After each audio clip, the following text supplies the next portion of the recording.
Jadi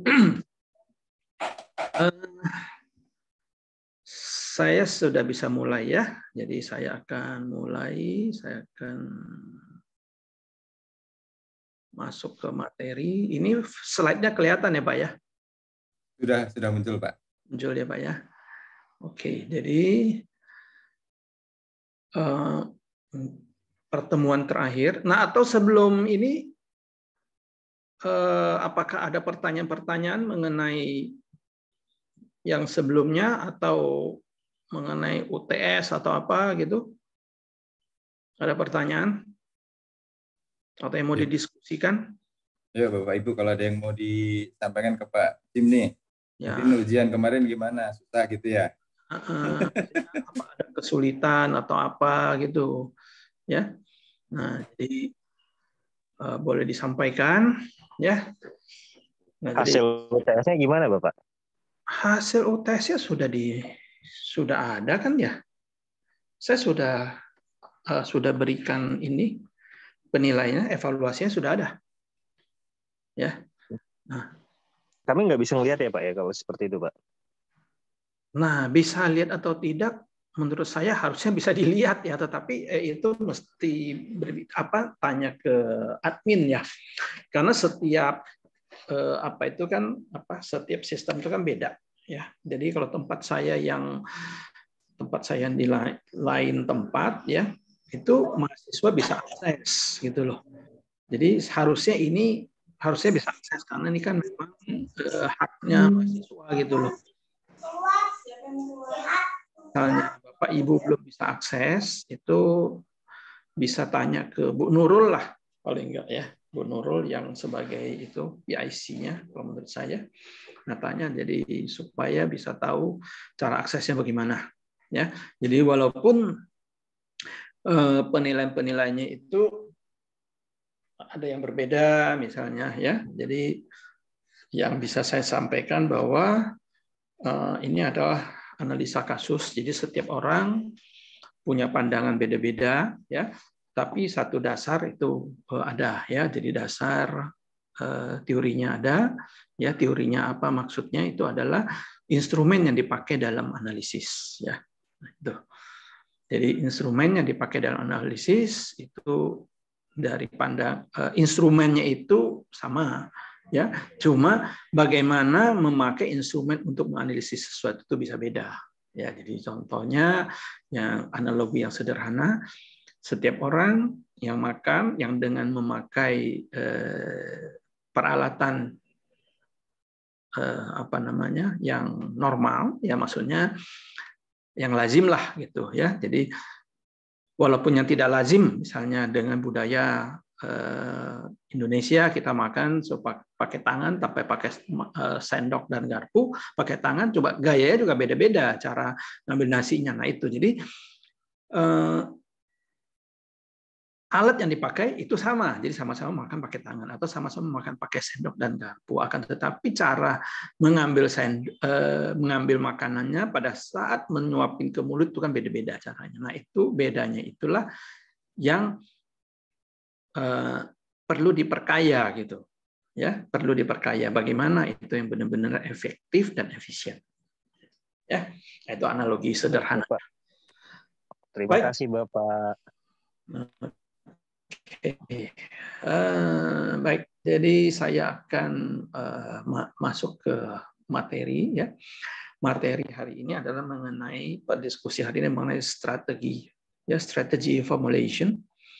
Nah, strategi formulation ini, jadi strategi ini ada beberapa strategi ya, ada berapa tingkat ya. Jadi sebenarnya bukan berapa tingkat, jadi ada 3 jenis. Jadi walaupun dalam praktek dianggap ini adalah bertingkat-tingkat ya. Jadi ini sebenarnya tergantung pada karakteristik perusahaan ya, di mana dia bermain. Jadi dalam strategi formulation itu ada business level, ada corporate level, ada global level. Business level yang akan didiskusikan hari ini, minggu depan kita akan corporate level, kalau masih waktunya cukup kita akan masuk ke global level karena ini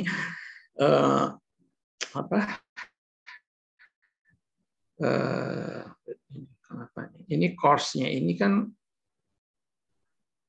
pendek ya waktunya ya. Jadi course-nya waktunya pendek. Jadi waktunya pendek sehingga ada beberapa yang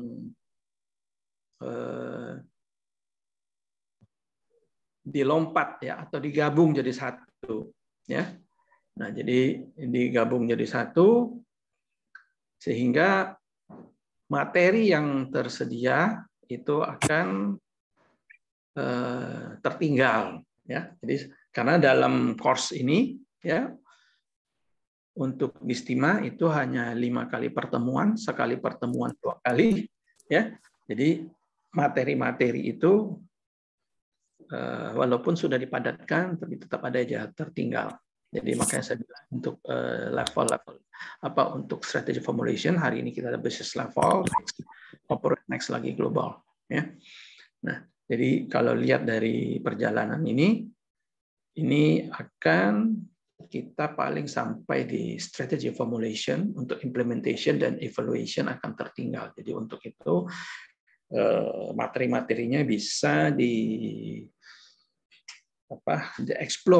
oleh masing-masing peserta kelas ya, karena banyak literatur yang bisa dicari dan bisa dipelajari itu ya.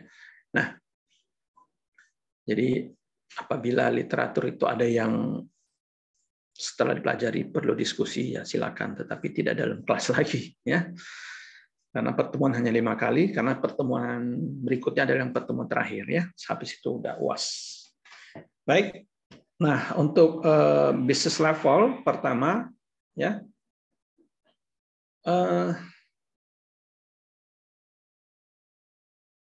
Ini business level adalah level, kalau dianggap level ini adalah level yang paling membumi ya, yang paling rendah ya di dalam strategi. Dan rendah dalam artinya kenapa? Dalam arti itu langsung menyentuh ya, touch the earth ya, jadi langsung menyentuh ke konsumen ya, yang dirasakan konsumen langsung.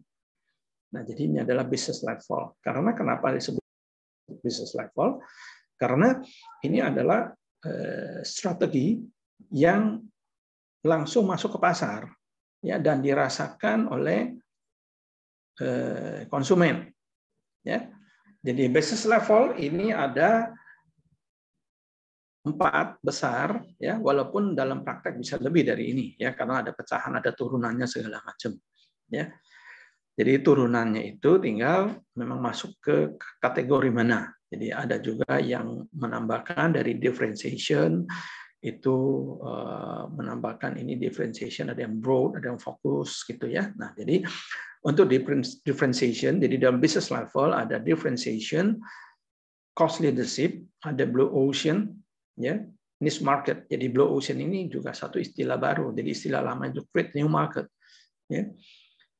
Nah, 4 besar dari business level ini, 4 kategori business level ini, tujuannya semua adalah bagaimana untuk berhubungan langsung sehingga konsumen itu bisa langsung ya kepincut ya dengan produk-produk tersebut. Makanya disebut touch the earth ya. Jadi memang harus membumi gitu loh. Jadi ini adalah level strategi yang membumi. Jadi strategi yang membumi ini pada dasarnya itu sangat tergantung pada level eksekusi. Ya, eksekusi di lapangan. Jadi eksekusi di lapangan artinya si eksekutornya harus benar-benar menjalankan dan bisa mengawal ya, mengawal jalannya program-program atau strategi-strategi yang ada. Ya, pengawalan strategi ini bukan di level middle management lagi, tapi memang itu di spot management ya, bagaimana tata laksana di lapangan. Nah, untuk pertama ya, untuk differentiation ya, strategy, ya. Nah, untuk differentiation strategy, ya kita lihat di sini, ya. Jadi sebenarnya kita lihat di sini dulu, ya. Nah, jadi pada dasarnya ini masing-masing strategi itu punya instrumennya, ya. Jadi contohnya instrumen business level, ada differentiation, cost leadership, niche market, blue ocean. Corporate punya instrumen innovation, diversification, integration, alliance, merge, and acquisition. Global level ada expansion, cross regional, internal marketnya. Oke, jadi sekarang masuk ke differentiation. Nah, jadi differentiation itu yang sederhananya kalau dilihat dari narasinya, ya. Ini salah satu contohnya ini apel, ya. Ini apelnya hijau, ini sendiri merah. Jadi dia membuat pembedaan sendiri, ya, tampil beda, misalnya begitu juga ini. I'm a different, yang lainnya biru, saya kuning. Ini tampil beda. Nah, jadi tampil beda dalam satu pemasaran, ya, itu bagaimana menonjolkan diri, ya, tampil beda. Nah, jadi strategi level di business level, ya, jadi adalah bagaimana providing customers something unique, distinct from the competitors. Ya. Jadi the main objective is to increase competitive advantage. Tujuannya adalah kembali lagi selalu kalau strategi manajemen adalah menjadi unggul, ya, berkompetisi dalam kompetisi, unggul dalam kompetisi. Ya. Nah, jadi competitive advantage. Ya. Nah, jadi punya satu keunggulan.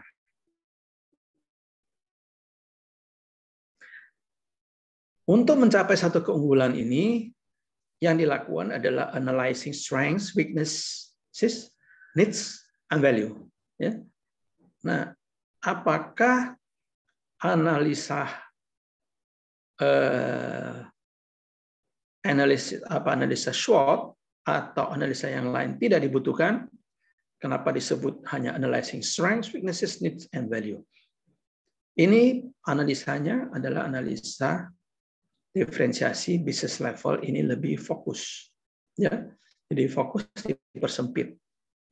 Nah, dipersempit kenapa? Karena ini adalah mengenai produk, ya, providing customer something unique.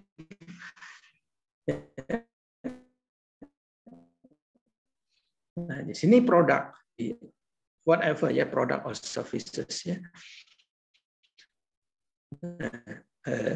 Analyzing strengths, weaknesses, needs, and value. Okay. Jadi ada dua, ya, adalah pertama broad differentiation strategy, kedua fokus differentiation strategy.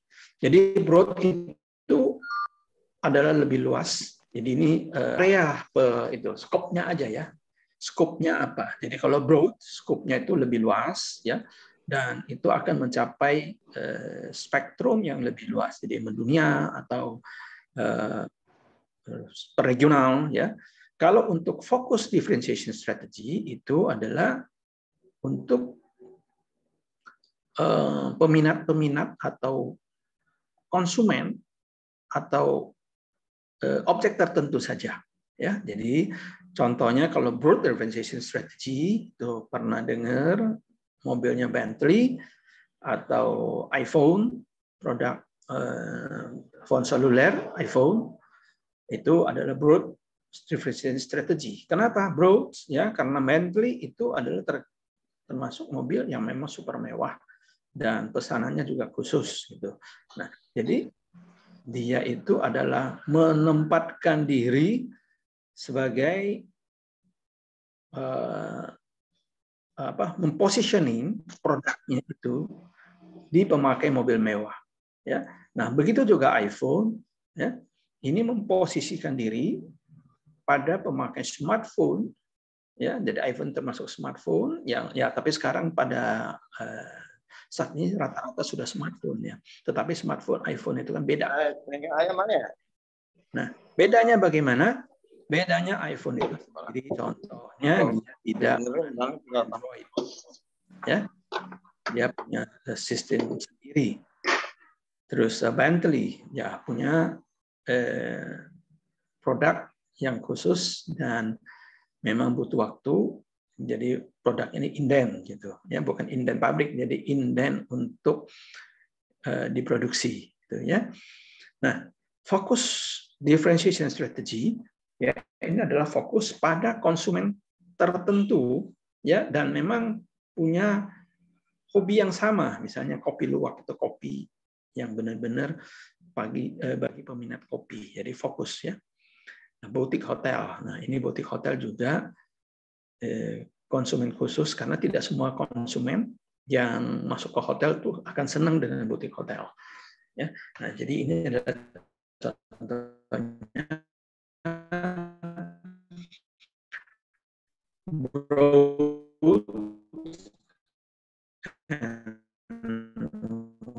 fokus.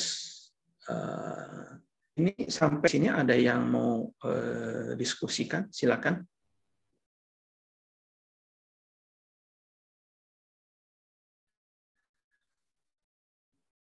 Ada yang mau diskusi atau bertanya atau ini kurang jelas gitu? Baik, jika tidak ada, saya akan lanjut ke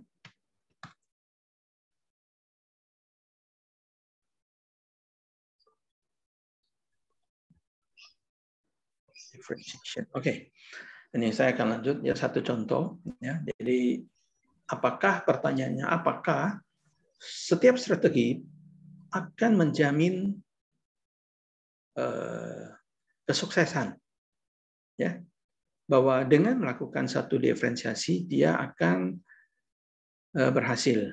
Ya, nah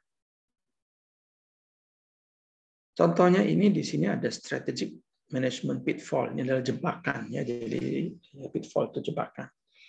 Jadi tidak setiap strategi itu akan memberikan hasil yang baik ya, bukan salah strategi, tetapi yang salah manajemennya. Ya, orang yang melaksanakan manajemen itu bisa terlena dengan kesuksesan, ya dengan strategi yang dia buat. Dia anggap bahwa saya sudah sukses gitu loh. Nah, ini terlena ini bisa saja terjadi, ya bukan karena gagal ya, tetapi bisa juga karena kalau orang Indonesia namanya mabuk kepayang ya. Mabuk kepayang itu artinya udah lupa daratan gitu loh, melayang-layang. Karena kenapa? Karena sukses gitu. Ini contohnya nih, ya, Crumbs Big Shop ini di Amerika ya. Jadi the company founded ini tahun 2003 ya, ini di New York ya, oleh Jason Ball. Ya, dia mendesain ya itu satu big shop nih, toko roti ini beda dengan yang lainnya. Jadi Baker Giant lebih besar, kualitasnya oke, pakai cupcakes ya, dengan rasa yang bermacam-macam, ada cookie, ada caramel, and the red velvet ya. Nah, terus dengan inovasi dia ini berkembang nih Crumbs ini ya, berkembang cepat dari satu toko 2003 menjadi 8 toko di 10 negara bagian di 2013. Jadi dalam arti dalam 10 tahun dia bisa mengembangkan tokonya dari satu toko menjadi 8 toko di 10 negara bagian. Ya. And hope to grow to 100 stores by 2014. Jadi dan dia punya harapan ya akan menjadi 200 toko, dari 80 menjadi 200, bertambah 120 toko di 2015. Ini kok ada suaranya ya, Teh?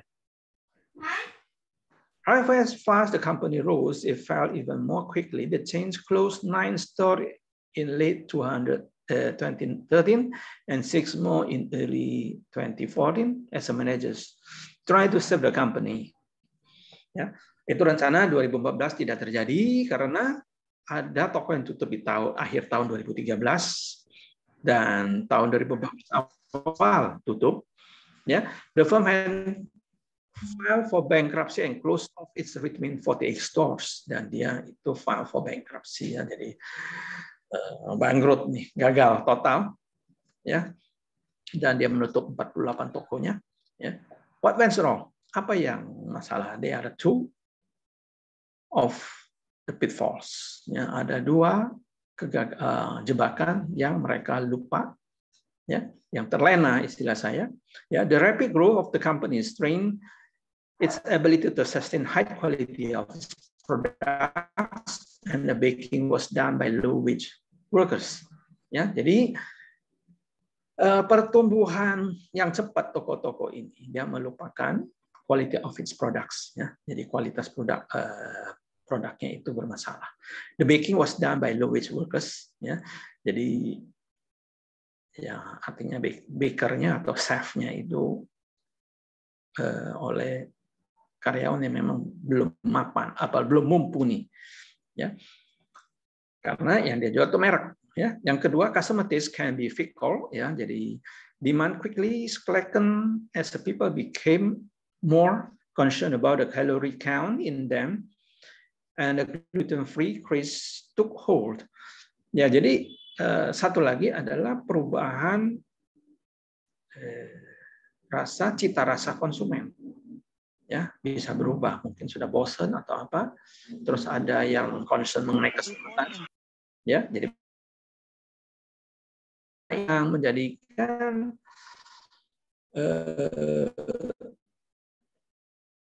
pitfall, ya, ini adalah pitfall yang membuat satu strategi tidak berjalan dengan baik, ya, pada awalnya baik, tapi di ujungnya, di penghujung tidak baik. Karena apa? Karena ada satu kelalaian juga. Ya, jadi sesuatu bisa jatuh ke pitfall, masuk ke jebakan karena ada satu kelalaian. Ya.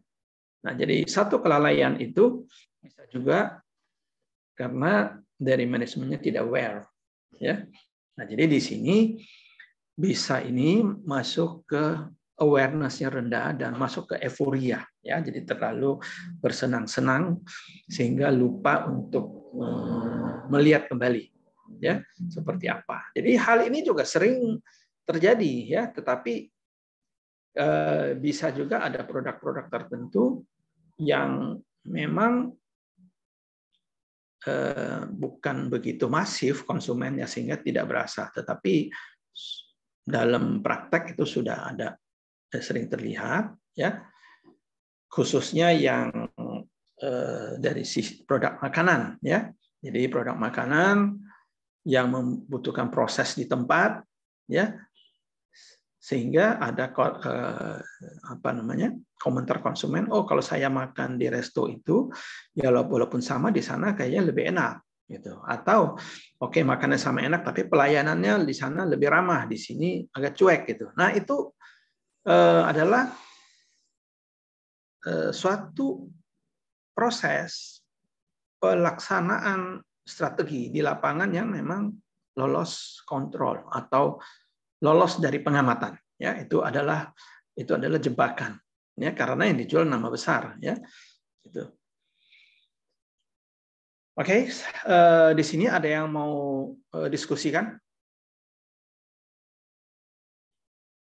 Silakan. Mungkin Prof sedikit, Prof. Atau suara saya kurang jelas ini? Jelas, Prof. Cukup jelas kok, Prof. Okay. Jelas. Ya. Ada sedikit yang saya diskusikan mungkin, Prof. Silakan. Ya. Mungkin strategi tadi ya yang differentiation itu pasti sangat dibutuhkan untuk di masa pandemi ini ya, Prof, ya. Karena terlihat bahwa lesunya perekonomian dikarenakan masa pandemi atau turunnya, berarti suatu perusahaan atau suatu resto atau suatu kafe atau suatu toko itu perlu memiliki keunggulan begitu ya, atau perbedaan dari masing-masing toko-toko yang lain sehingga dia bisa bangkit lagi untuk melewati masa pandemi ini. Itu mungkin ya, Prof, ya. Untuk terkait dengan differentiation-nya ini, ya, strategi differentiation ini. Diferensiasinya itu. Ya, diferensiasinya itu.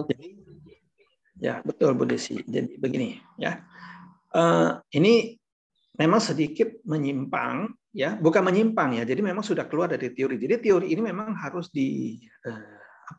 diimprove terus ya. Jadi diupdate atau diupgrade terus ya. Nah, jadi contohnya yang untuk pandemi ya. Pandemi ini dalam teori ini tidak dimasukkan pandemi dalam teori ya.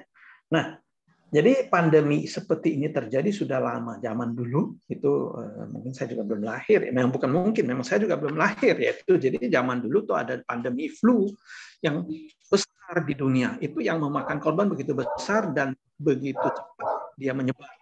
Nah, dan memang secara teori itu tidak ada ya bagaimana mengatasi pandemi. Yang bagaimana mengatasi krisis moneter ya, keuangan. Maksudnya pandemi COVID ini, Dok, Prof. Ya. COVID ya. Jadi apabila membuat maka saya mau jelaskan. Jadi untuk mengatasi pandemi COVID, nah, apabila mempergunakan diferensiasi produk, itu belum tentu bisa sukses. Itu karena concerningnya beda. Sekarang masa pandemi COVID, semua orang juga masih mendambakan makanan enak. Contoh produk makanan ya, saya ambil contoh makanan saja ya. Semua orang juga tahu yang enak yang mana, yang tidak enak yang mana. Ya. Tetapi ada satu concern. Dikasih yang paling enak pun, kalau misalnya pandemi restorannya ada di daerahnya bukan merah lagi, misalnya merah marun gitu. Ya. Beranikah si konsumen ke sana dikasih diskon 50%? Makanan paling enak sedunia gitu. Ya nggak berani kan?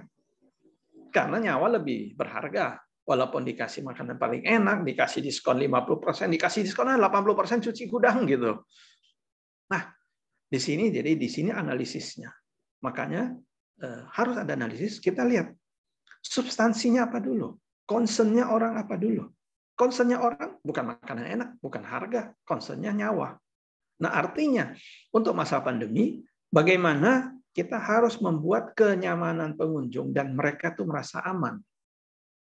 Ya, kalau kita berasa aman, misalnya kita buka toko nih makanan, kasih mahal enak gitu. Ya mahal bukan mahal selangit ya, maksudnya mahal wajar masih bisa terjangkau. Kita bilang ini prokesnya 90% jamin tidak kena COVID, tapi 10%-nya tidak jamin gitu. Artinya 10% itu kan memang bukan kehendak manusia ya, maksudnya kehendak yang maha kuasa gitu. Manusia telah berusaha 90%. Nah, ini jamin, mungkin rame. Dan contohnya ini ya, pada masa pandemi. Ada mal-mal tertentu, ya ini tergantung terlepas dari wilayah-wilayah tertentu. Ya ada juga yang memang tidak pusing dengan kesehatan.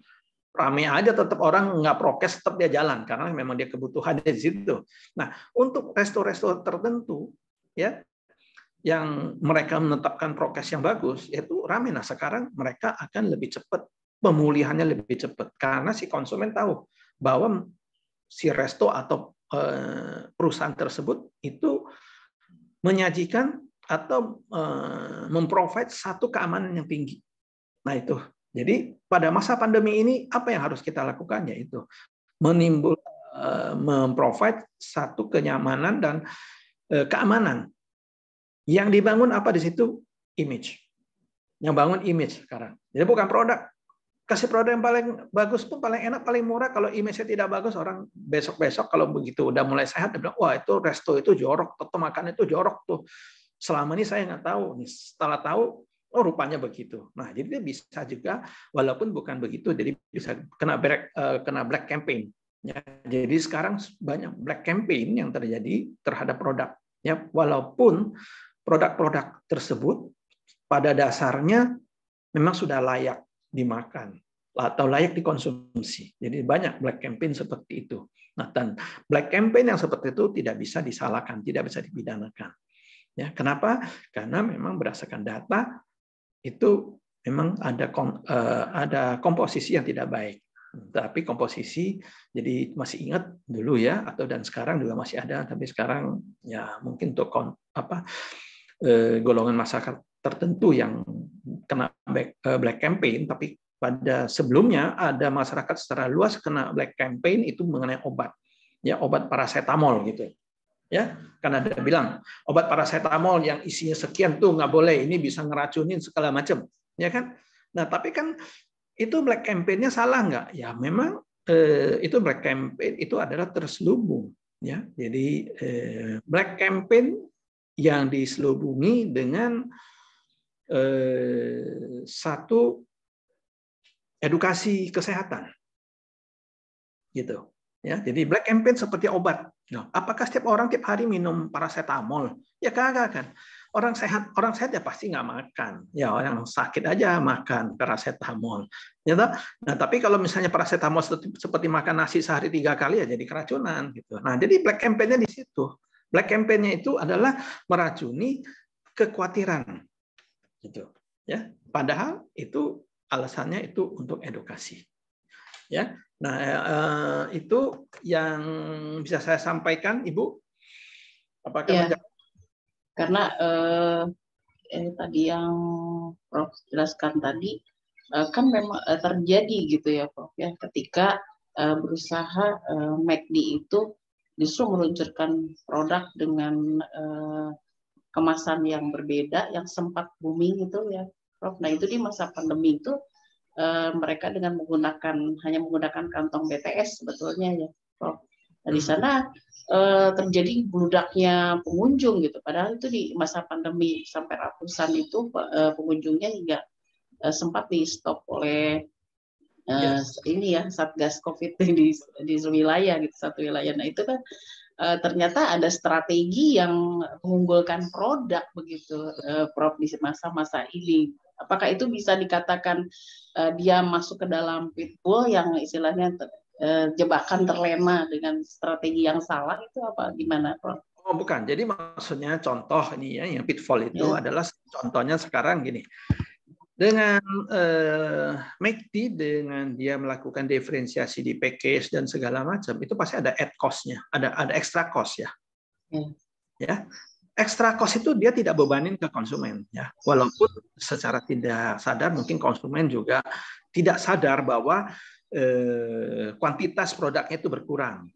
Ya, mungkin saya juga nggak tahu karena saya tidak penggemar McD ya.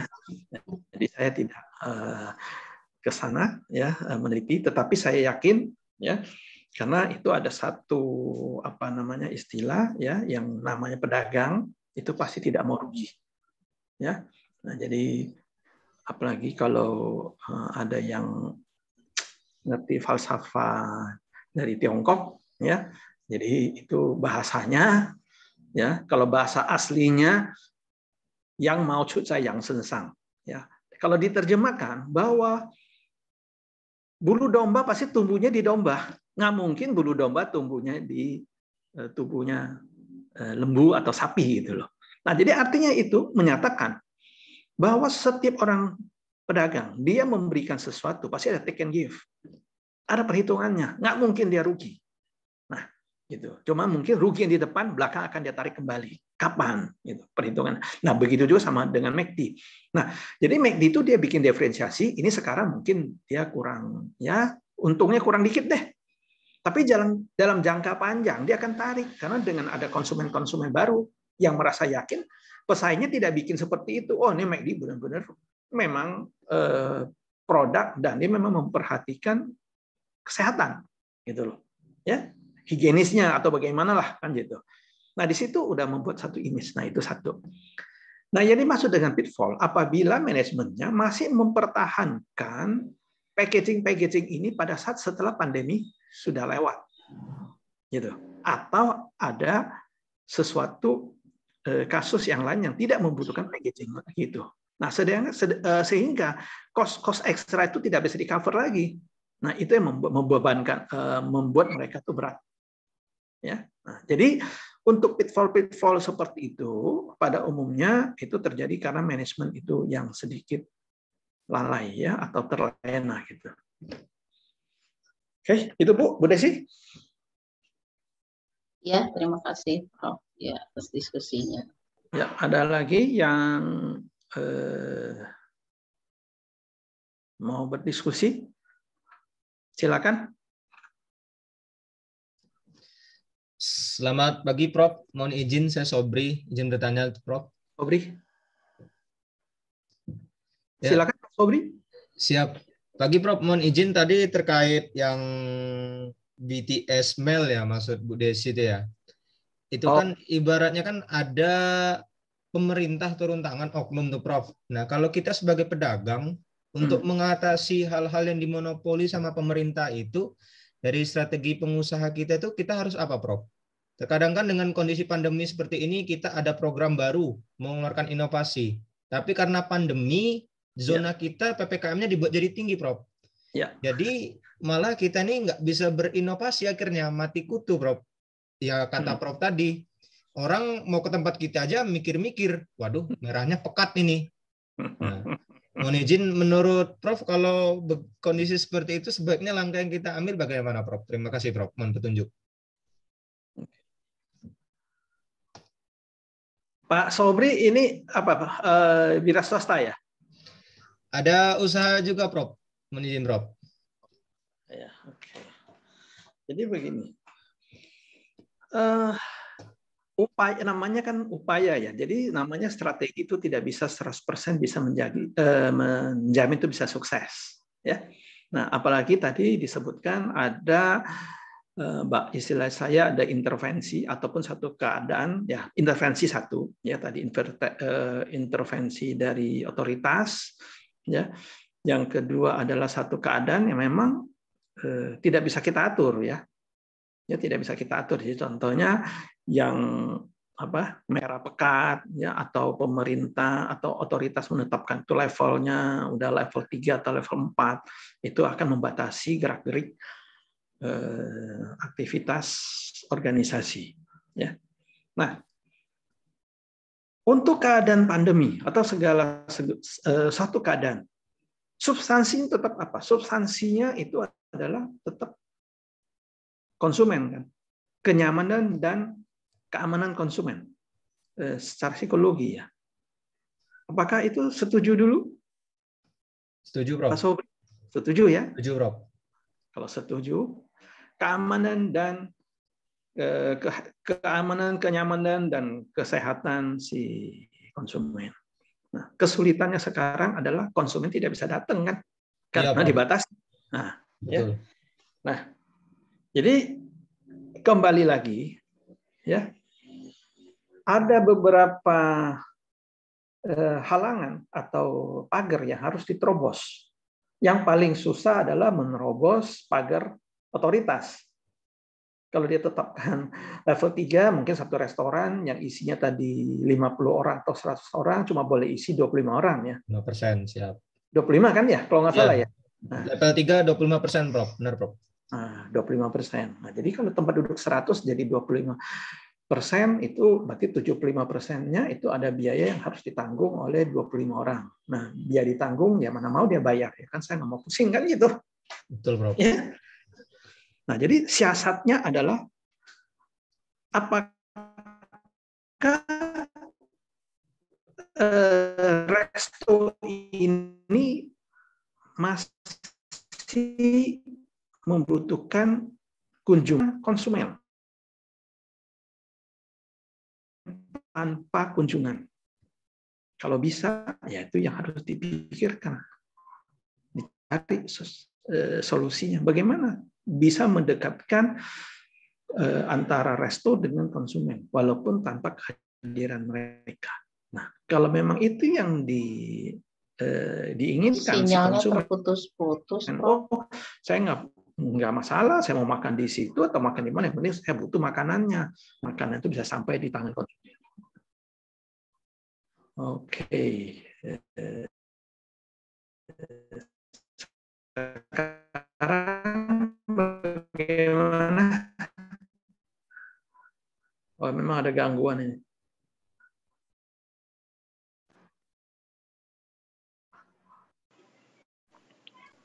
Prof, Jimnya lokot. Cek. Ya, oke. Oh, ada. Ada? Oke, Prof. Dengar, Prof. Oke. Tadi ada terputus tadi nih. Ya. Nah, jadi perlu diketahui, ya, toko itu apakah bisa menyampaikan, apakah konsumen itu membutuhkan produk tanpa kehadiran atau harus dengan kehadiran baru produk itu bisa dinikmati. Nah, jadi kalau misalnya tanpa kehadiran bisa dinikmati, upaya yang harus dilakukan adalah bagaimana barang bisa sampai ke tangan konsumen. Ya, banyak cara kan barang sampai konsumen. Artinya kan sudah aman kan? Gitu. Ya. Jelas suaranya, Bu atau Bapak? Sekarang jelas. Jelas, Prof. Jelas. Oke. Jadi ini salah satu masalah yang dihadapi. Saya tidak bisa kontrol internetnya nih. Itu masalahnya. Ini memang kendala nih. Jadi bukan. Nah, ini salah satu yang sering saya sampaikan. Ini sebenarnya belajar jarak jauh itu sebenarnya lebih efisien, ya. Tapi tidak efektif karena infrastruktur tidak bagus. Gitu. Oke.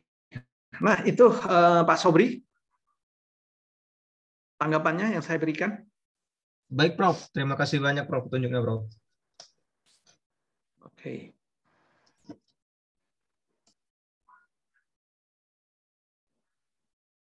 Saya akan lanjutkan. Ini kelihatan ya slide yang berikutnya. Ada?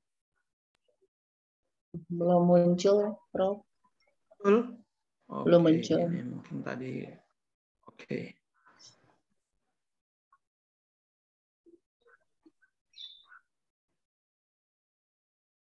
Sini sekarang sudah muncul? Sudah, Prof. Oke. Sudah Yang ada muncul, Pak. Oke. Yang kedua adalah yang mau kita lanjutkan tentang cost leadership, ya. Cost leadership ini dari judulnya juga sudah tahu. Cost leadership adalah bagaimana membuat satu produk yang bisa lebih efisien di dalam biaya, ya. Jadi berbiaya murah, ya. Jadi ini adalah skala ekonomi yang dicapai adalah understand cost drivers, ya. Jadi yang di cost leadership yang perlu dicermati adalah skala ekonomi produksinya bagaimana, efisiensi operasional, teknologi, dan raw materials, ya, dan bahan baku. Ya.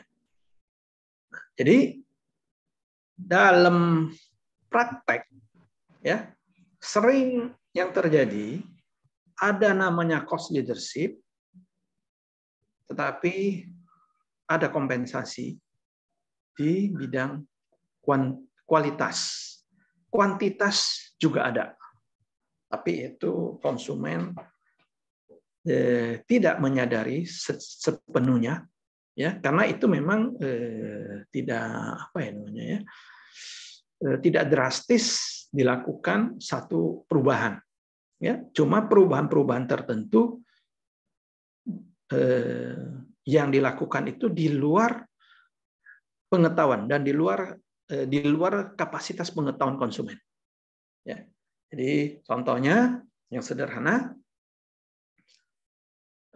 walaupun sekarang sudah di-ban, ya, sudah dilarang, ya, kantong plastik kresek namanya. Ya.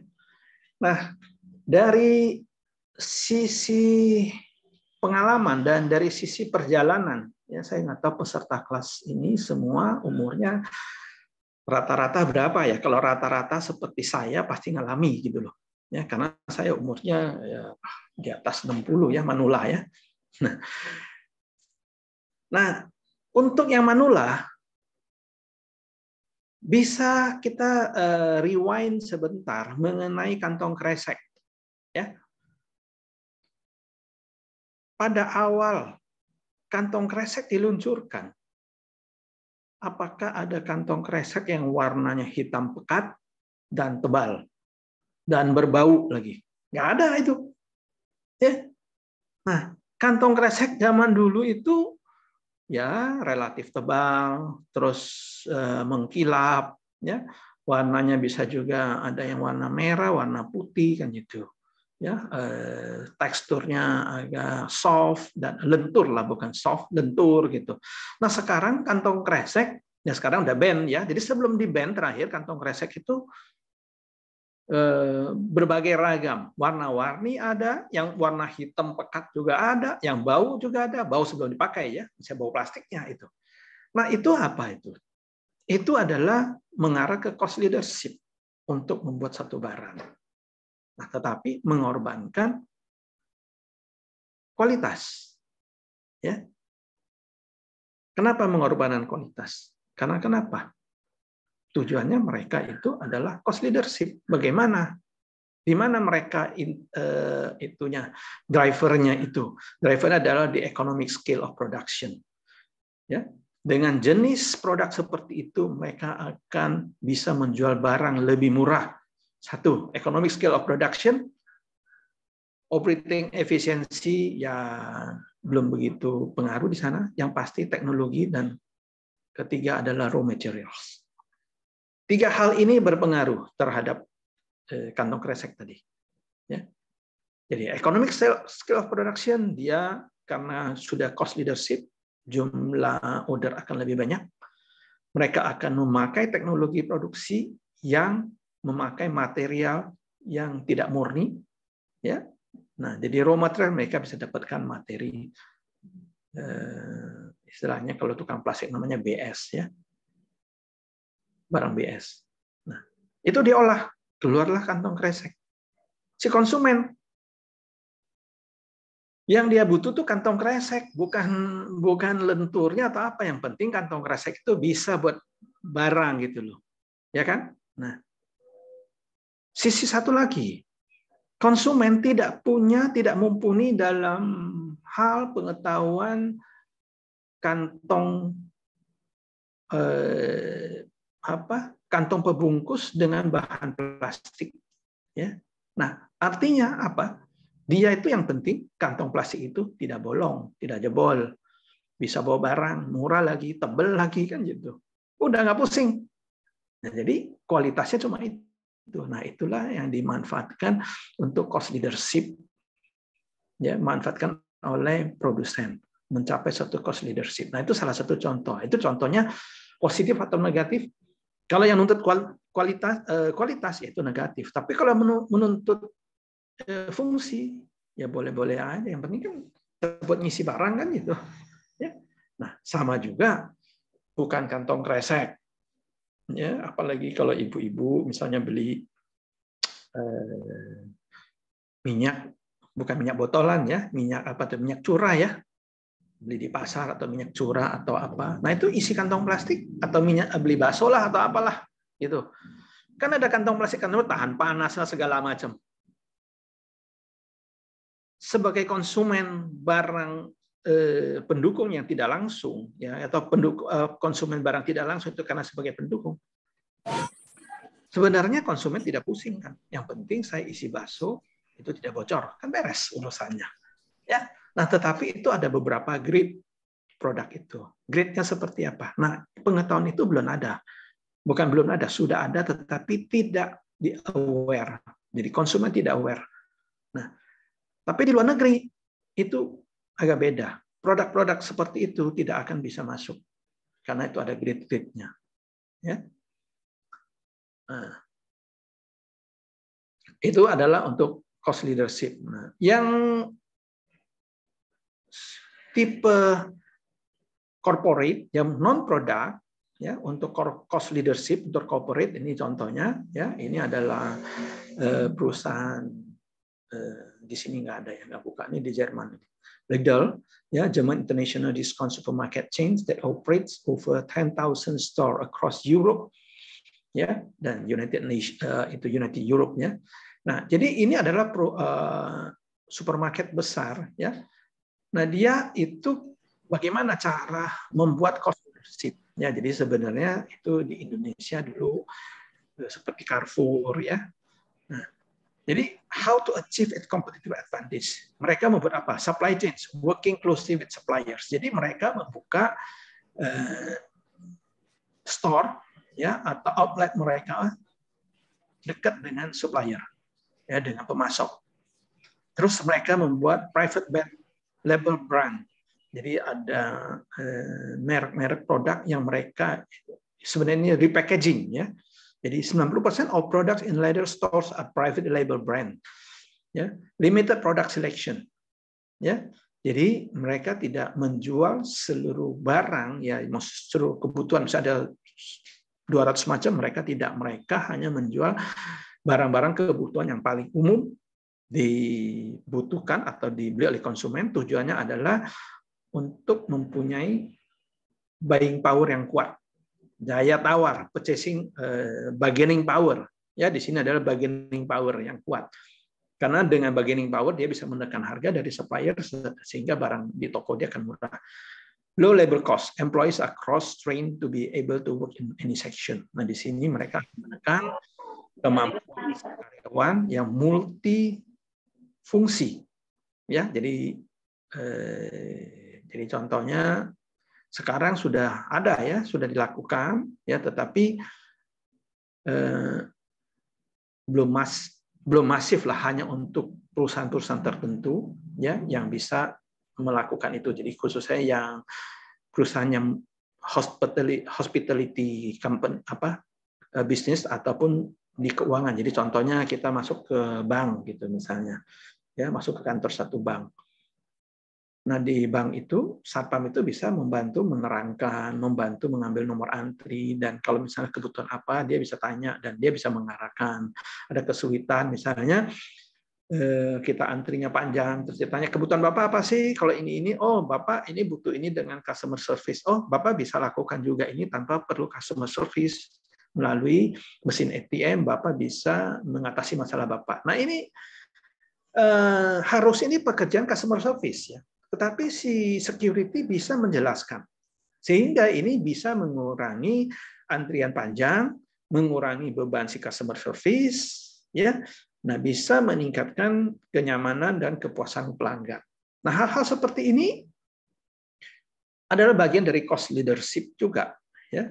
Cost leadership bagaimana? Jadi walaupun cost leadership itu tidak secara nyata bahwa ini cost-nya berapa akan menurun, tetapi secara overall, ya, dengan cost yang sama, dengan kenyamanan dan kepuasan pelanggan akan bertambah, sehingga secara average itu cost akan turun. Ya, karena dengan cost yang sama kita bisa dapat nasabah yang lebih banyak, otomatis cost-nya akan turun. Ya. Nah, jadi ini satu hal dalam membuat strategi itu adalah melakukan satu filosofi think beyond. Ya, jadi tidak terpaku hanya pada yang konkret yang kita pandang ini keluarnya apa sih gitu. Ya, ada sesuatu yang datangnya kemudian. Jadi tidak instan gitu. Nah, ya. Nah, jadi ini adalah yang untuk cost leadership. Next adalah Blue Ocean. Nah, Blue Ocean ini sangat menurut saya populer juga karena ada bukunya Blue Ocean, ya. Dan ini memang dikutip juga dari sana. Blue Ocean, jadi memang sudah populer di pasar atau di masa perbincangan. Blue Ocean itu apa sih Blue Ocean gitu, ya? Nah, jadi Blue Ocean sebenarnya create a new market, ya. Bagaimana cara kita membuka satu pasar baru, ya? Tapi pasar baru tidak dengan cara yang konvensional, ya. Nah, jadi caranya bagaimana, ya? Caranya adalah melalui combining differentiation and cost leadership. Jadi ini tadi ada differentiation product, ada cost leadership, ini disinergikan, combine, ya. Kedua adalah value innovation, ya, inovasi nilai. Apa itu nilai? Ya, itu lower cost, ya, eliminate and reduce. Jadi ini cost yang tadi, cost leadership, increase perceived consumer benefits, ya, jadi raise and create. Jadi artinya di sini lebih mengarah ke memperhatikan substansi suatu konsumen tadi itu apa. Jadi contohnya seperti pada saat pandemi, ya. ya kita akan perhatikan. Ya, sebenarnya persifnya konsumer itu apa? Concernnya konsumen itu apa? Ya. Nah, jadi dengan contohnya tadi yang seperti Bu Desi bilang McD tadi, sedikit banyak itu ada pelanggan-pelanggan yang non McD itu kan lari ke McD, makanya bisa bludak juga. Ya, itu karena apa? Ya di sini ada satu strategi blue ocean. Ya, walaupun tidak secara mutlak itu blue ocean, ya. Karena strategi itu tidak ada mutlak. Ya, teori pun tidak ada mutlak. Karena dalam kehidupan kita itu ini namanya kan ilmu sosial, ya. Itu banyak satu faktor-faktor yang bisa mempengaruhi. Cuma dalam menjalankan strategi, si pelaku atau yang pemikir, ya, manajer itu harus tahu dasar mana yang dipakai dulu. Nah, habis itu baru dikembangkan, ya, turunannya mana, ya. Nah, tapi kalau misalnya kita tidak tahu, ya, dasarnya apa, itu akan sulit untuk membuat turunannya. Kenapa? Karena variabel-variabel atau faktor-faktor yang akan dikembangkan itu nanti akan campur aduk. Nah, begitu campur aduk, itu namanya sudah gaduh-gaduh. Ya, kalau namanya sudah gaduh-gaduh, ditanya, sebenarnya makanan ini dominasinya apa? Kita juga nggak tahu, namanya juga gaduh-gaduh, ya campur-campur kan gitu. Nah, dia rasanya mana? Rasanya campur baur gitu. Jadi kalau udah gaduh-gaduh, pada saat makanan disajikan kepada mereka yang asam urat tinggi, pasti nggak berani makan. Karena ada kacang-kacangan banyak, yang wangi itu, terus ada kacang banyak, toge, dan sayur hijau kan. Artinya, kalau memang itu, kita akan kehilangan pasar. Adalah kelompok orang yang asam urat tinggi. Nah, ini salah satu analogi sederhana. Nah, begitu juga membuat strategi. Ya, jadi kalau memang ada dasar, kita sudah jelas ada dasarnya kemana. Jadi nanti misalnya kalau sudah ada dasar, kita tahu nih gaduh-gaduh ini khusus untuk orang yang diferensiasi produk, ya, contohnya. Untuk orang yang asam urat, nah kita akan pakai bahan-bahan yang lain yang memang rasanya gaduh-gaduh. Jadi contoh yang sederhana, ya, kalau ibu bapak pernah ngerasain makanan, pernah nggak ke restoran vegetarian, ya, vegetarian. Nah, itu vegetarian itu kan tidak ada daging, ya, daging asli nggak ada. Ya, itu tidak ada daging asli. Jadi daging ayam, daging sapi dan segala macam, ikan pun tidak ada. Pokoknya tidak yang sifatnya daging, nggak ada. Sifat makanan itu hanya murni terbuat dari nabati. Ya. Nah, makanan nabati itu diolah, ya, sehingga diolah sampai cita rasanya sama seperti daging, ikan dan lain-lain. Dikasih nama lah ikan goreng, ikan asam manis segala macam, padahal itu nggak ada ikannya. Nah, itu adalah salah satu strategi blue ocean juga. Jadi mereka bisa menciptakan suatu keadaan yang memang yang diinginkan konsumen, sedangkan konsumen itu tidak boleh menikmati hal itu. Nah, jadi itu yang pengaruh secara psikologi. Ya, nah itu adalah blue ocean. Nah, blue ocean dari itu tadi produk. Nah, sekarang kalau dari sisi korporasi, perusahaan, itu IKEA contohnya. Ya, IKEA itu salah satu strateginya blue ocean. Ya, dia eliminate sales people. Ya, dia menekan biaya. Ya, dia mengurangi tenaga kerja. Ya, jadi misalnya yang pramuniaga toko. Kenapa? Karena kalau kita belanja di IKEA, barang kita ambil sendiri, kan, pakai dorong sendiri, pasang sendiri, segala macam, ya. Dan IKEA itu lokasinya mana prime urban location, ya, super size store near major metropolitan areas, ya. Jadi dekat-dekat yang memang mendekatkan diri ke daerah konsumen. Nah, dengan size yang besar. Size yang besar tujuannya apa? Tujuannya dia bisa membuat barang banyak dan si konsumen bisa leluasa ke sana. Ya. Nah, jadi IKEA itu sebenarnya mereka itu menciptakan suatu suasana bukan untuk hanya belanja, tetapi untuk makan, leisure dan segala macam. ya. Karena begitu luasnya orang jalan-jalan lihat-lihat. Nah, pada awal pertama mungkin dia juga memang penggunanya tidak mau belanja. Oke, coba aja lihat di sana. Begitu lihat barangnya begitu, ini cocok, oh, beli gitu. Nah, ini adalah konsep-konsep baru ya, yang bagaimana sinergi ya antara, jadi sebenarnya strategi itu bukan sinergi dari hanya diferensiasi produk dan cost ya. Jadi sebenarnya ada satu faktor adalah sinergi bagaimana memotivasi orang yang tidak beli menjadi beli. Nah, jadi itu adalah psikologi. Ya, jadi secara kejiwaan orang itu terpengaruh. Nah, itu adalah faktor X ya yang selama ini mungkin tidak dimasukkan dalam teori strategi karena itu adalah bidangnya psikologi. Ya. Nah, kedua adalah reduce ya, reduce employees. Jadi strolling through an IKEA store you encounter few employees. Jadi dia punya karyawan dikit sekali kan, karena kita strollnya sendiri, ambil barang sendiri. Nah, ada kalanya kalau belanja di IKEA kita mau nanya orang aja susah, nanya karyawan ini barang apa aja susah. Gitu. Memang terbatas ya. Nah, raise ya, big box stores ya, overstands over thousands of home furnishing. Jadi jumlahnya banyak ya. Customers experience, see and can touch basically all of the products ya. Jadi di sini yang tadi saya sebutkan itu ya, mereka itu memotivasi pengunjung untuk membeli karena setelah kita pegang, oh ini lucu juga barangnya, ini bagus juga ya.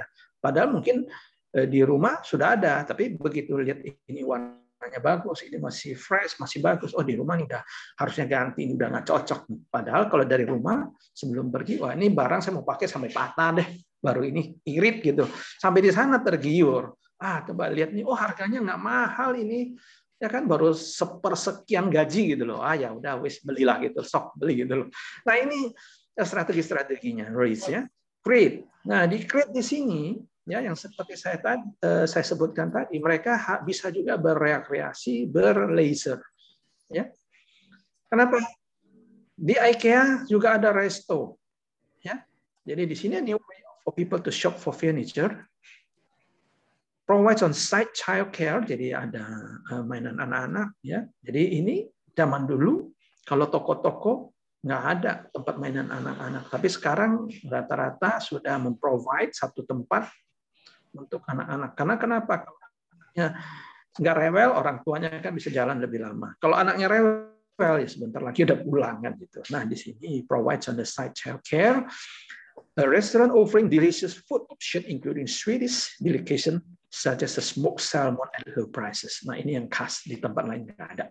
Karena ini IKEA, ada restonya Swiss, dia akan memberikan salmon Sweden, ya, salmon Swiss, Scandinavian salmon itu yang terkenal juga. Nah, dengan harga murah. Ya, di tempat lain kalau mau makan salmon yang Skandinavia punya atau Swissnya itu Swedish itu mahal kan gitu. Di sini disiapin. Jadi package-nya begitu lengkap. Tujuannya apa? Create new market.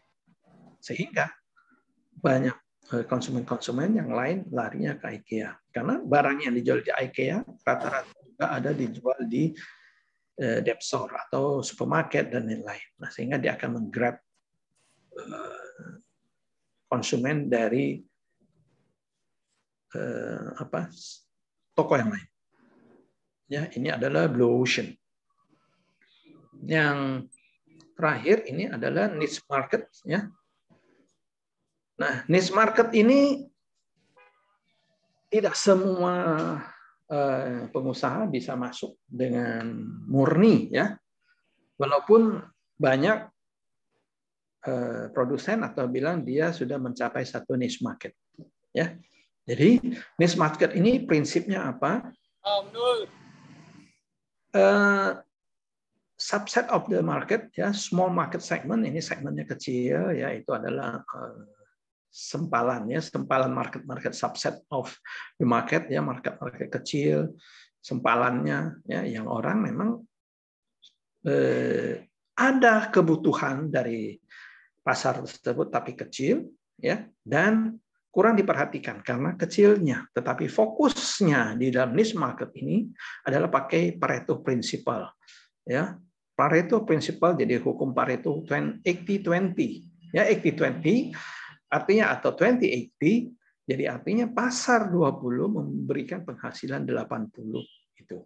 Ya, jadi walaupun pasarnya kecil tetapi return-nya tinggi atau gain-nya tinggi gitu. 80-20. Jadi kita menjual 20 kita bisa menghasilkan 80. Jadi jangan dibalik, ya. Menjual 80 dapatnya 20. Nah, kalau menjual 80 dapatnya 20 ya itu biasa. Jadi kita dapatnya 80 dengan menjual 20. 80-20, not 20-80. Oke. Nah, jadi targeted to satisfying specific market needs, ya, price range, quality, demography, psychographic, etc. Jadi targetnya itu memang pasarnya khusus, ya. Ini contoh di sini, ya, di Amerika juga di San Francisco itu ada toko khusus untuk orang kidal. Retail store on Pier San Francisco, US, specializing for left-handed people. Ya, ini udah dibuka tahun 2008. Ya. Nah, jadi yang datang sini ini ke tokonya pada umumnya orang yang kidal, ya. Yang non kidal boleh nggak, ya boleh aja gitu. Non kidal juga mungkin tertarik atau apa. Tetapi ini untuk yang kidal, yang pasti barangnya khas untuk barang orang kidal dan harganya juga khusus. Jadi Lefties ini we sell product both in store and online. Ya, dia juga ini tokonya bukan toko konvensional lagi, sudah menjual di toko dan online, ya. Nah, dan toko-toko seperti ini di dunia itu jarang sekali, ya. Jadi ini adalah toko yang pertama, the oldest, ya, di dunia. Jadi namanya toko Lefties, ya. Oke, ini adalah semua rangkaian untuk hari ini materinya. Untuk Bapak Ibu, ada yang mau diskusi, silakan. Atau mau bertanya, silakan.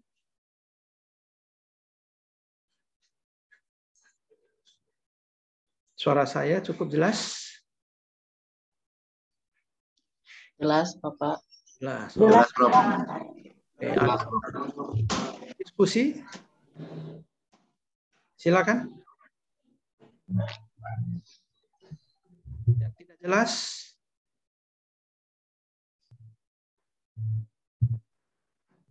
Izin, Prof. Diskusi tentang terkait cost leadership tadi, cost kelihatannya disimak perlu ini ya. Silakan. Silakan Pak Pujianto. Iya, Pak. Iya, Prof. Seperti yang terkait dengan kantong plastik tadi, Prof. Memang banyak beberapa model kantong plastik, tapi akhir-akhir ini kan ada kebijakan pemerintah yang melarang kantong plastik. Jadi pihak yang dirugikan tentunya produsen kantong plastik itu. Ya, betul. Kebijakan tersebut bagaimana, Prof, kira-kira supaya melonggarkan stimulus untuk produsen, jadi pengusaha juga enak, konsumen juga enak gitu. Oke. Jadi solution gitu. Jadi sebenarnya pada saat pertama diluncurkan peraturan ini, ya, ini memang saya juga ada mengkaji, ya, kebetulan itu ya, sekarang sih sudah enggak. Jadi saya memang mengenal lah, ya.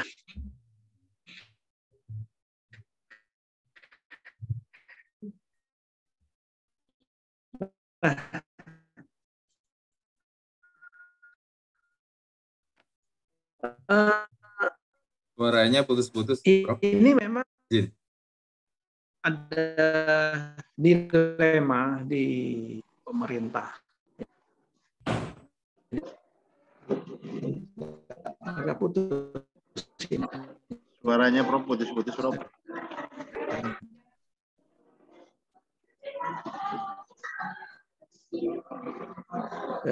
Internetnya ini Mas. Oke, sekarang bagaimana? Oke. Jelas. Oke, Prof. Jadi kebijakan masalah plastik ini bukan hanya dihadapi oleh Indonesia. Pada dasarnya seluruh dunia itu juga kurang setuju, ya. Tetapi ada ya seperti pihak-pihak tertentu yang mengusung kelestarian alam, ya, itu membuat seluruh dunia harus sepakat untuk menghindari itu, ya. Jadi makanya untuk ban plastik, maksudnya untuk memblokir pemakaian plastik itu banyak negara juga yang mundur, ya, dan mundur. Ada yang juga tahun 2019 baru 2020 dan mereka lakukan itu secara bertahap, ya. Jadi itu ada Kanada segala macam lah waktu itu. Saya juga nggak ikutin lagi, ya. Tetapi yang saya lihat sekarang, ya, pandangan saya, masalahnya itu adalah lingkungan hidup, ya, yang menjadi masalah. Nah, yang menjadi masalah lingkungan hidup pada saat pertama, ya, yang menjadi isu atau menjadi substansi adalah bahwa plastik itu sulit lebur, ya, kembali ke asalnya, ke lebur, sehingga itu menimbulkan polusi karena hancurnya kan lama, ya. Nah, belakangan diakali dengan menambah materi tertentu sehingga dalam waktu ada berapa? 18 bulan atau 12 bulan sudah hancur gitu. Ya, ditambahkan satu materi komposisi tertentu. Nah, akan tetapi dengan tambah komposisi tertentu itu mengakibatkan kualitasnya turun. Makanya itu suka kantong plastik itu getas-getas, ya. Karena itu ada materi kalsium di situ. Sehingga kantong plastiknya tidak tahan.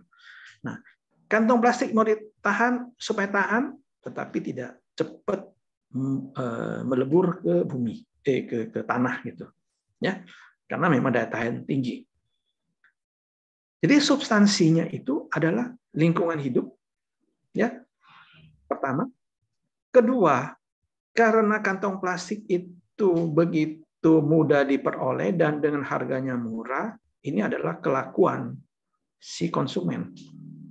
Ya, kita menganggap kantong plastik itu nilainya kecil dan tidak mempengaruhi, habis pakai ya buang sembarangan, ya, sehingga mencemari lingkungan.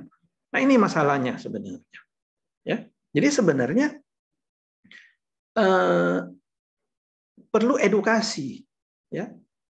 Nah, yang seperti Pak Pujianto bilang itu dari sisi pengusaha itu juga rugi, ya, rugi pasti karena mereka itu akan mengurangi produksi yang memang di-ban tadi.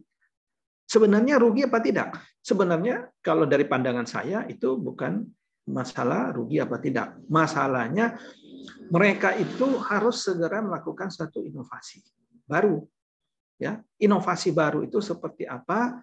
Adalah terhadap produk-produk yang tidak dianggap remeh oleh konsumennya. Ini masalahnya kan konsumen nih, buang sembarangan kan. Coba kalau misalnya jadi kalau kita ke pantai kemana, itu sampahnya kan luar biasa banyaknya itu. Kantong plastik lah, gelas plastik lah, sendok plastik, segala macam. Nah, jadi di luar negeri itu memang sudah di-ban semua tuh. Sampai straw plastik segala macam di-ban. Nggak boleh, ya kan?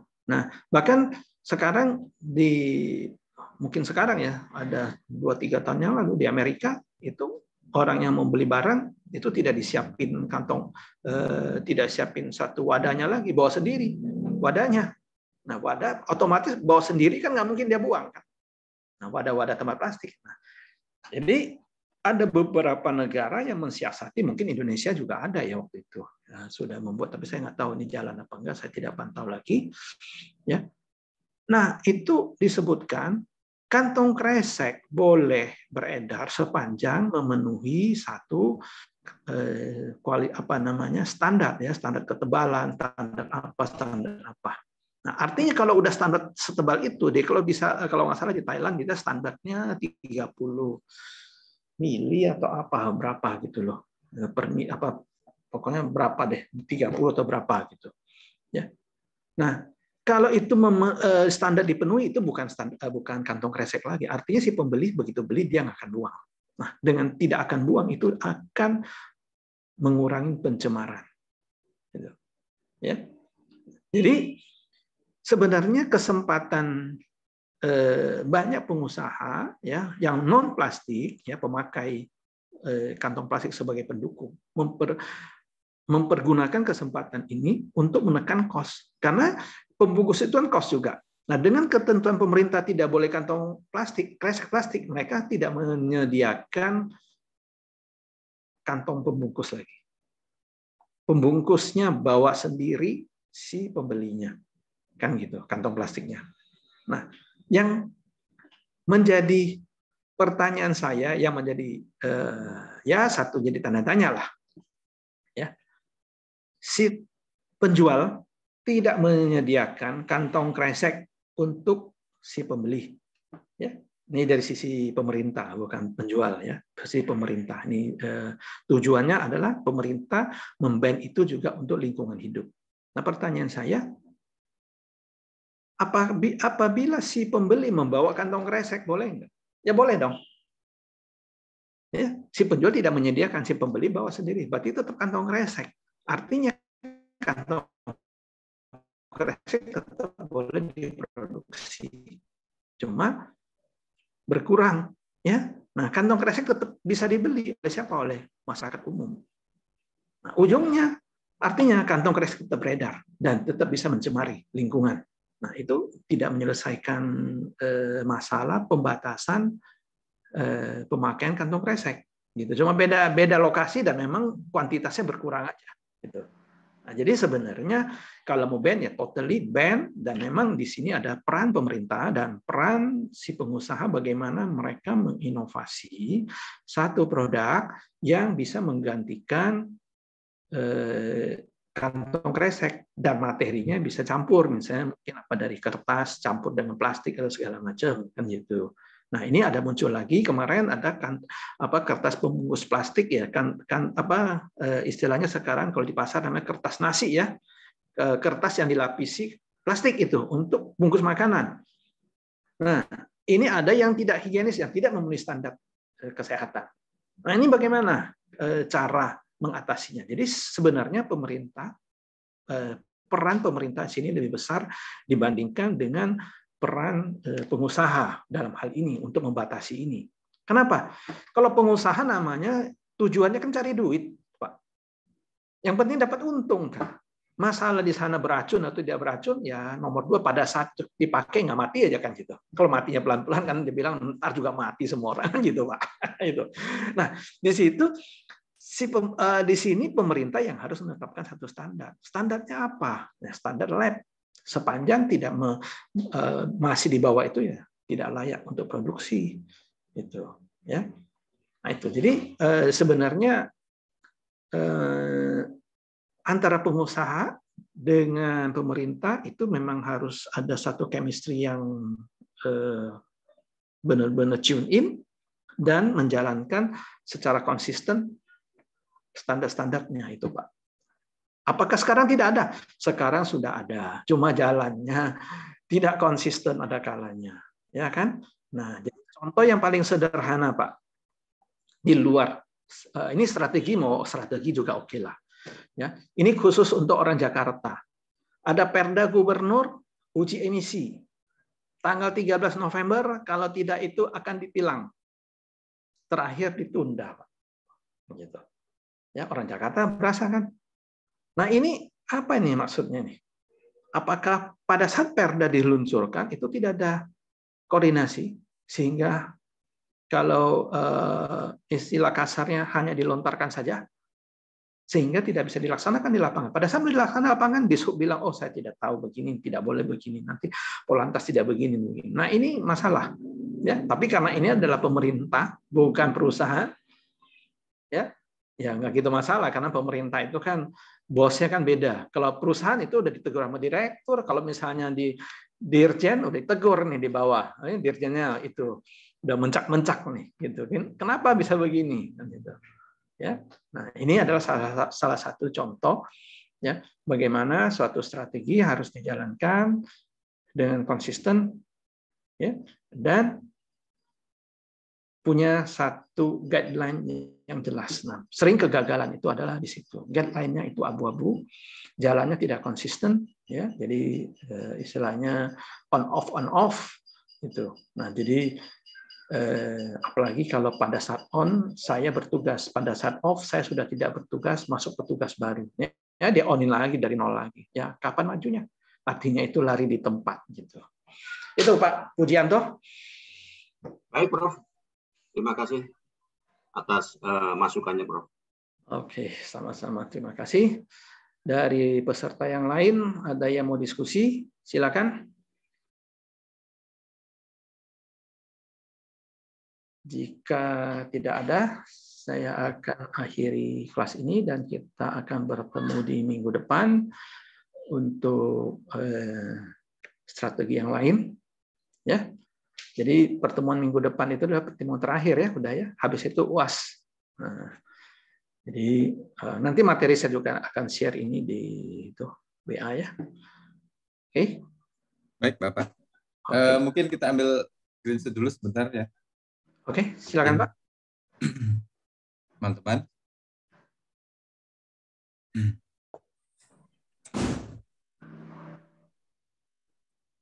Ya. Satu, dua. Oke. Bentar, Prof. Satu lagi.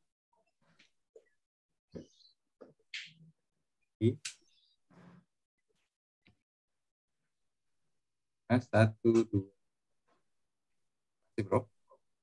Oke. Selesai? Sudah, Prof. Ya. Oke, selesai. Selamat akhir minggu. Ya, jaga Terima kasih. Terima kasih, Prof. Terima kasih, Sampai jumpa lagi, Prof. Terima kasih, Prof. Teman-teman, untuk pemesanan buku ditunggu sampai jam 12 ya. Jadi nanti listnya akan kita tutup di jam 12. Kemudian nanti kita kirim ke Pak Haris. Makasih, Pak Arif. Jam 12 Pak Yuni ada. Pak Ketua. Ya. Bu Linda, terima kasih Bu Linda. Pak Sofian, Pak Yuni ada. Kuliah selanjutnya jam berapa? Oh, Pak Yuni ternyata enggak. Tadi saya sudah dapat info dari Mbak Turul. Jadi rupanya Pak Yuni salah dengan kelas yang di bawah kita. Jadi yang semester 1. Jadi beliau tidak ngasih materi untuk siang. Oh, berarti langsung Jadi pasti ya jam 12. Betul, ya. Oke. pasti ya, Pak. Ya, sama-sama. Kasih Pak. Sampai jumpa lagi di berikutnya. Ya, Pasti jam berapa? jam 12, Pak. Jam 12 Pak Edi. Siap. Nanti Kita ketemu lagi jam 12. sore tidak ada, Pak Arif. Sore bisa ditraktirin Tidak ada, sore boleh jalan-jalan, Bapak. Silakan Oh berikutnya. ya, makasih Pak Arif infonya. Sampai jumpa lagi ya. Pertanyaan dan Pak Edi mau traktirin. Oh ya. Mau bertanya dong, mau bertanya. pertanyaan. Mau bertanya. Sudah kirim ya?